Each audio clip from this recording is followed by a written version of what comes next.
Hello there guys, Commander Dante here, and tonight I just watched the End of Oakley Street.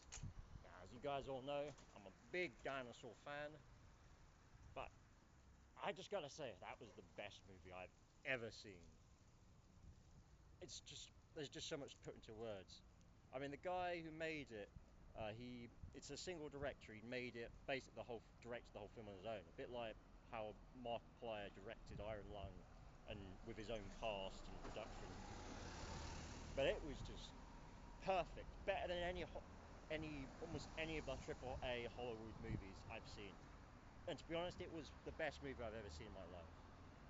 The guy, he's clearly watched seen the Weird Bird series, that ARG series by Arkasukas on Twitter, because there's so many references to it. It's the 60s as well, like in the Weird Birds. There's, instead of the dinosaurs, well, I won't spoil it. It's very similar to Weird Birds, but there's a lot of differences. But I think it's better, actually. I prefer this setting. I mean, mainly because there's a few references to Christianity, not like big ones. Like there's some of the characters don't believe in God. A couple of them just mention they believe in God. It's not like overly religious. It's just a little bit. Whereas Arkasukas doesn't really have any of that. So I very much, well, actually, with Arkasukas, the Weird Birds, the third episode of it had a guy that went very, very, what do you call it? Misanthropic. He basically started caring more about the animals than about humans, and he basically lets. I won't spoil that, but so I very much prefer this. This is this is without doubt the best movie I've ever seen. It was phenomenal from start to finish.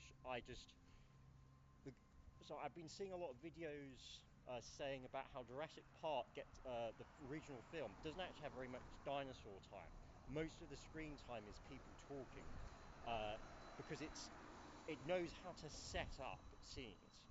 So even though you don't see that dinosaurs that often throughout the film, it works well, and it makes the anticipation and the actual showing of the dinosaurs so much better. I mean, you might have seen it with dinosaur analog horror that's been very popular recently. Azan Studios, Prehistoric Emergence, Muldoon's Raptors. I forget who made it, but the Bone Ridge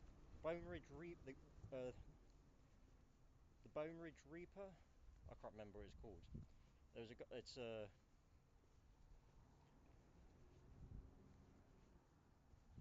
can't remember what it's called, but there was a really good one about a Dilophosaurus on a bridge.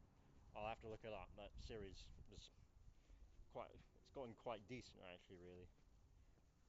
And there's just this guy, whoever it is, I can't remember his name. I think his name was David something, David Robert Mitchell. Yeah, that's it. I'm glad I remember that, because he made the film to honor his dead dad, in a sense. I mean, I don't think that was the only reason he made it, because the guy clearly loves dinosaurs, but this was just a phenomenal film. I highly recommend you watch it next chance you get. I was able to watch it a bit early because I've got unlimited membership with Cineworld, so it's actually fairly good pricing as well. I basically pay the same I would for a single ticket each month, and I can watch as many films as I want, which is great for me, because I'm gonna go watch that again next chance I get. Absolutely phenomenal, just perfect. It's just wonderful.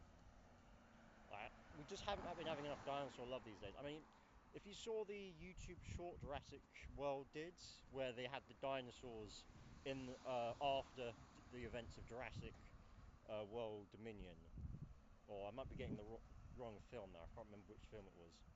But after the dinosaurs all escape into America and the rest of the world, they're having dinosaurs in people's neighborhoods and causing problems, of course, is just such a wonderful piece of inspiration. There's so much you can go with that. And then they just didn't. A lot of people very disappointed with the Jurassic World movie because they focused on locusts of all things. They had dinosaurs in people's neighborhoods, and they decided that the best way for the story to go was to talk about locusts eating people's crops and trying to talk about climate change and ecology. And it wasn't a bad film, but I can't even remember which Jurassic World movie it was, which says a lot. But we got to see Alan Grant again and all the other, oh, a lot of the other stars from the old Jurassic Park, so it was worth seeing. But this is what it should have been. I really recommend you watch this movie. There's just so much I can't even speak about because it was just phenomenal. There's just so much into it.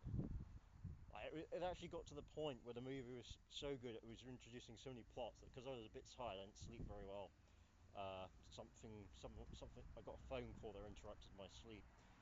So it actually got to the point where I got a bit too exhausted to keep following along because just so much was happening. So I really recommend you watch the movie. Don't. I missed the first few minutes. Fortunately, the dinosaurs hadn't shown up by that part yet. But it had a lot of like character depth, explanations of who the people were, which is obviously essential to understanding and enjoying the movie, especially with a movie like this that is very character driven. Uh, but there are a lot of dinosaurs in this movie, so don't worry about being disappointed. And the animation was flawless. I loved some of the designs they used. There were some very original design choices. So yeah, I think that's all to say. This is an 11 out of 10. Commander Dante. Well, the old joke, 11 out of 10 IGN. Needs more guns.